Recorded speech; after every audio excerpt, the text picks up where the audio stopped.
Ladies and gentlemen, welcome back to Anything Goes. My name's ENI-THING, and today proud to be at Box Park, Wembley, where this man's hosting a phenomenal card, and he will be at the Tottenham Hotspur Stadium.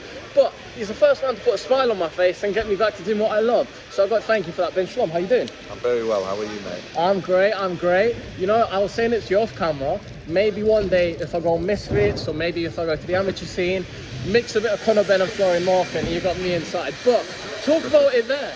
You've got a great card, you've got Joel Kadua, you've got prospects, a stacked card and a great main event.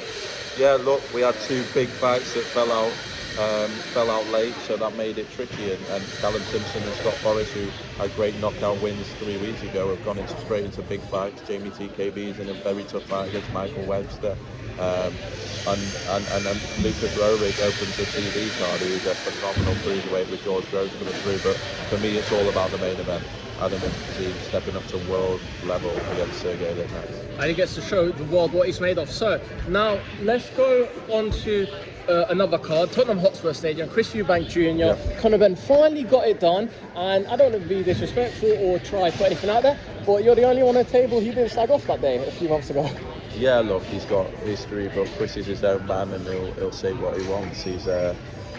That's why he is what he is. That's why he draws the numbers that he does. He's box office. He says what he thinks, and people respect him for it. And he doesn't always, sometimes can upset the apple cart, but he's a man, and he's a man in his own right, and he'll say what he wants. And I'm looking forward to an extremely interesting promotion. I grew up idolising the both of them. I always said I'd never want Florian and Conor Benn to fight because I love them both. This is my hometown versus my home nation.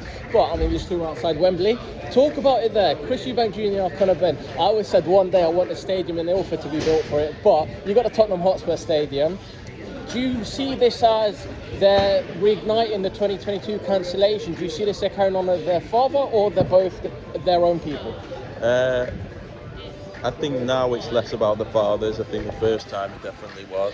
I think that's what created the interest in the first place. But since then, the history and what happened with the drug testing in the past 2 years and the back and forth, it's become extremely personal. And it's now an unbelievable fight in its own right. You couldn't really get, as a promoter, a bigger fight. It's cross-generational. It's the older generation. It's the younger generation. It's a special fight.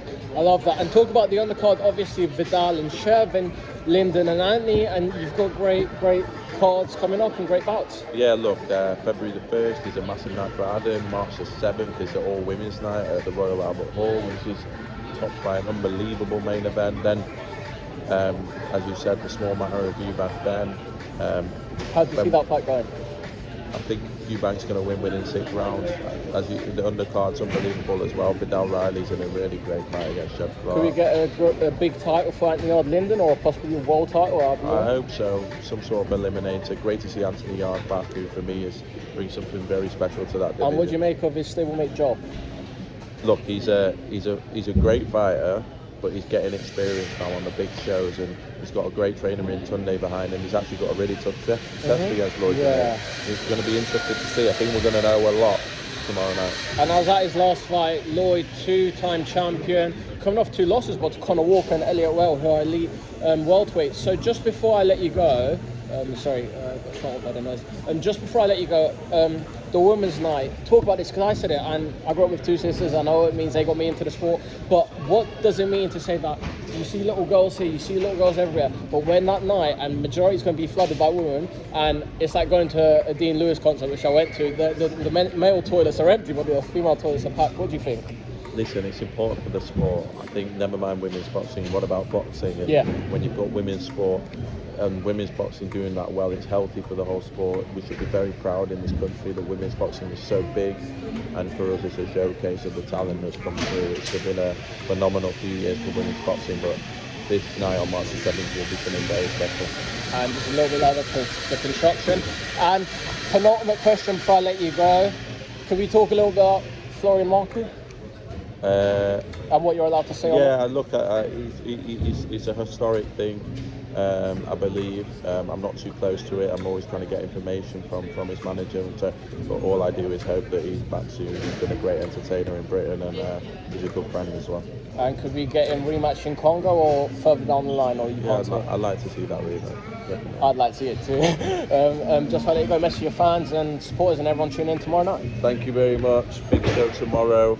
Everyone get behind Adam Azim, the future star of the sport. Ladies and gentlemen, Cheers, mate. Thank you. can I get a quick selfie in a